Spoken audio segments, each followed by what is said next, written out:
हिमालय की गोद में बसा उत्तराखंड, इन पहाड़ों के बीच जन्मी एक पारंपरिक कला जिसकी चमक कंप्यूटर क्रांति के आगे फीकी पड़ने लगी थी।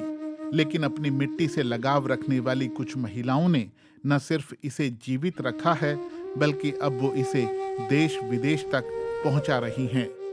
जीआई टैग हासिल कर चुकी ये कला है ऐपण।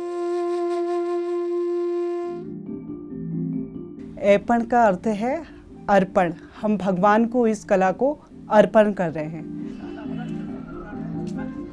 मैं हाउसवाइफ हूँ और ऐपण कला का कार्य कर रही हूँ। बचपन में हम जब कोई त्यौहार आता था तो सबसे पहले मैं तो अपनी दादी के साथ रहा करती थी और मैं दादी को देखा करती थी। ओखल पे 3-4 जैसे गोले टाइप के बना के दादी तो उस पे हमें दे दिया करती थी कि उस पे लक्ष्मी के पैर बनाने को दे दिया करती थी। तो मैं अपनी दादी से ये चीज़ सीखती थी। शादी के बाद महिला का जीवन मतलब फिर जिम्मेदारी हो जाती है, तो यहाँ आके मुझे ऐसा पता नहीं था कि शायद इस कला को मैं आगे बढ़ाऊँगी। पढ़ने के बावजूद भी मैं घर पे बैठी हुई थी क्योंकि मैं बीएड किया हुआ है, प्लस मेरा म्यूजिक रहा है सब्जेक्ट। मेरे ससुर जी बोलते थे तुझे ज़रूरत क्या है, लेकिन मुझे ऐसा लगता था कि मैं आत्मनिर्भर बनूं। तो मैंने सोचा क्यों ना इस काम को मैं घर से ही धीरे धीरे स्टार्ट करूं। तो मुझे घर ही से मैं काम भी करती थी और घर से ही मैं ऑर्डर जाते थे मेरे। ऐपण कला सृजन मेरा छोटा सा प्रयास, अपना वेंचर है जिसमें मैं ऐपण कला को प्रमोट कर रही हूँ। एक छोटा सा प्रयास जो कि अपनी जो ट्रेडिशनल हमारी पारंपरिक कला है, आज की यंग जनरेशन जो कि अपनी जड़ों से बहुत दूर जा चुकी है, उनको अपनी जड़ों से जोड़ने का।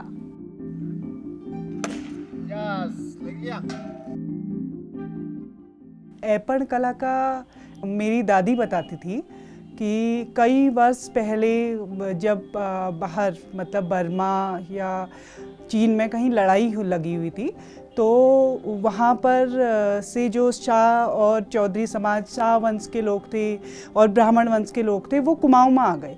तो ये कत्यूरी शासन जब चंद वंश का शासन था, शायद मुझे लगता है कि वहाँ से ये कला आई है। अब जो चलिए ये पीढ़ी दर पीढ़ी इसे आगे बढ़ाया गया है। ज़्यादातर ये जो कला के लोग करते थे या तो ब्राह्मण लोग ही करते थे या फिर शाह लोग करते थे, तो उन्होंने ही अपने साथ में ये कला को विकसित किया है यहाँ पर। उस चीज़ को उस समय शुद्ध मानते थे और ये कला जो ज़्यादातर जो है तीज त्योहारों में या फिर धार्मिक अनुष्ठानों में और अपने घर की सजावट के लिए, तो ये कला उस समय बनाई जाती थी। ट्रेडिशनली तो फिंगर आर्ट हुआ करती थी, इसको ज़मीन पे ही बनाया जाता था। गेरू जो कि लाल मिट्टी होती है उसका घोल बना के, तो वाइट कलर की बजाय हम बिस्वार यूज़ करते थे और उसमें डिफरेंट पैटर्न्स बनाते थे। कुमाऊँ का हरेला त्यौहार है तो उसमें पूरी देलियाँ इसमें लिखी जाती थी। रक्षाबंधन है, दिवाली है, होली है, कोई भी त्यौहार है तो हमारी देलियाँ गेरू और विस्वार से गांव घरों में लिखी जाती थी। धीरे धीरे लोग बहुत व्यस्त होते चले गए अपनी लाइफ में, और क्या कहते हैं, लोग शहरों की ओर भी ज़्यादा, शहरीकरण भी ज़्यादा होने लगा है। तो धीरे धीरे मार्केट में स्टिकर आने लगे, कंप्यूटराइज्ड सब स्टिकर वगैरह बनाने लगे, या फिर टाइल्स आ रहे हैं, उसमें भी ऐपण बने बनाए मिल जाते हैं, तो अपनी लोग ले लीजिए ऐपण कर देते हैं। यंग जनरेशन को जब हम लोग बाहर आ गए हैं तो कैसे इनसे कनेक्ट किया जाए, तो हमने बहुत अलग अलग चीज़ें बनानी शुरू की और उसमें हमने अपने पहाड़ से रिलेटेड जितने भी हमारे पहाड़ के कल्चर थे या फिर जो ऐपण आर्ट थी, उससे बहुत सारे बॉर्डर्स, बहुत सारे पैटर्न्स जो ट्रेडिशनल पैटर्न्स होते हैं, वो हमने उन पे उकेरा। सिंपल एक बुकमार्क भी है, अगर कोई बच्चा या कोई भी घर का कोई भी उस छोटे से बुकमार्क से अपनी जड़ों से कनेक्ट होता है, तो वो एक मेरे लिए मुझे लगता है एक बहुत बड़ी बात है। तो इस तरीके से हमने छोटी छोटी चीज़ों पे, ताकि वो पॉकेट फ्रेंडली भी हो और अपनी जड़ों से भी जोड़े लोगों को। अब लेकिन इसका मतलब इसको कन्वर्ट कर दिया है रेड पेंट में, इनेमल पेंट में। चौकी मैं पहले प्राइमर यूज किया जाता है, उसके बाद वो प्राइमर को सूखने में टाइम लगता है, फिर उसके बाद रेड पेंट किया जाता है। पेंट सूखने में 2 दिन का वक्त लगता है। फिर उसमें जो कलाकृतियाँ बनाई जाती हैं, कलाकृतियों को बनाने में भी 1 दिन लगता है, लेकिन बनाने की प्रोसेस बहुत ज़्यादा, मतलब उसमें टाइम लगता है, बहुत सोच के बनाया जाता है। बिंदुओं को भी गिन के उसमें बनाई जाती है, रेखाएं बनाई जाती हैं इसमें, और कई तरह के प्रतीक चिन्ह बनाए जाते हैं। एक चौकी को बनाने में कम से कम 2 या 3 दिन का टाइम ज़रूर लगता है। ये मातृका चौकी है और इसमें 16 मातृकाएं दिखाई जाती हैं। पहले इसी को रखते हैं, इसी की पूजा की जाती है, उसके बाद कार्य आगे बढ़ाया जाता है। रेड में या फिर अब तो यह है कि हर कोई कलर में हम इस तरीके से डिज़ाइन बना रहे हैं, जैसे इस तरीके से ये चौकियाँ बना रहे हैं। तो और यही चीज़ अब इसका विस्तार ये हो रहा है कि अब हम इसको हर चीज़ में कोशिश कर रहे हैं कि जूट के बैग हैं, कपड़े के बैग हैं, या फिर ये फोल्डर हैं, या डायरियों में भी लोग उसके कवरिंग में इस तरीके से कपड़ा वपड़ा लगवा के हमारे पास पेंट के लिए आते हैं। गिफ्ट बॉक्स के में भी इस तरीके से पेंट करके एपड़ दे के, और घंटियों में, शो पीस में और वॉल हैंगिंग वगैरह बना रहे हैं। तो और क्या, और तोरण में भी एपड़ कला दिख रही है, और तो और क्या कहते हैं, साड़ियाँ वगैरह और सूटों में भी एपड़ के डिज़ाइन बना रहे हैं। गिफ्टिंग के लिए बहुत अच्छा प्रोडक्ट है। तो आर्ट फॉर्म है, तो बहुत सारे लोग जैसे लक्ष्मी गणेश चौकी मांगते हैं, सरस्वती चौकी मांगते हैं, फिर बैग्स हो गए, साड़ीज़ हो गई, जैकेट्स हो गए, स्टोल्स हो गए, बुक मार्क्स हो गए, ज्वेलरी हो गई, ऐसे डेकोरेटिव, होम डेकोरेटिव बेल्स हो गई। तो इस तरीके से कुशन कवर्स हैं, टेबल लैम्प्स हैं, लिफाफे हैं, इनको हमने ट्रांसफॉर्म किया और लोगों को ये बहुत अच्छा भी लग रहा है। तो व्यवसाय के रूप में आजकल इसको खूब मंगाया जाता है। जैसे थालियाँ है, थालियाँ आप विवाह के अवसरों पे किसी को गिफ्ट करना है कि हाँ ये हमारी उत्तराखंड की कला है, हम पहाड़ी हैं, तो पहाड़ी रीति रिवाज से हम इसे दे सकते हैं, मतलब बहुत इसकी मांग है। ये मोबाइल पर्स में हमने कुमाऊं का छोलिया नृत्य, ये हमारी छोलिया नृत्य प्रसिद्ध है कुमाऊं में, और इन्हें देख कर के लोग बहुत ज़्यादा पसंद करते हैं। आपको कि ये एपड़ कला नेट में भी ज़्यादातर ट्रेंडिंग में दिख रही है। यहाँ की कला की डिमांड तो हर जगह है। एपड़ कला का तो मेरे पास में से भी यहाँ से पोलैंड वगैरह तक गया है, कनाडा में यहाँ से गया है। इस समय हमारे देश के कितने लोग बाहर विदेश में भी रहते हैं और अपनी चीज़ को वहाँ अपने लोगों को गिफ्ट करने के लिए लेकर जाना चाहते हैं। एक तो जीआई टैग के बाद सबसे पहला ये कि इस आर्ट को प्रोटेक्शन मिला है कि अब इसका डुप्लीकेसी नहीं हो सकती, और दूसरा लोगों में काफ़ी अवेयरनेस, मतलब लोगों को लगता है कि एपन को जीआई टैग तो मिला, तो एक थोड़ा सा क्यूरोसिटी होती है अंदर से कि इसमें ऐसा क्या है कि इसको जीआई टैग मिला है।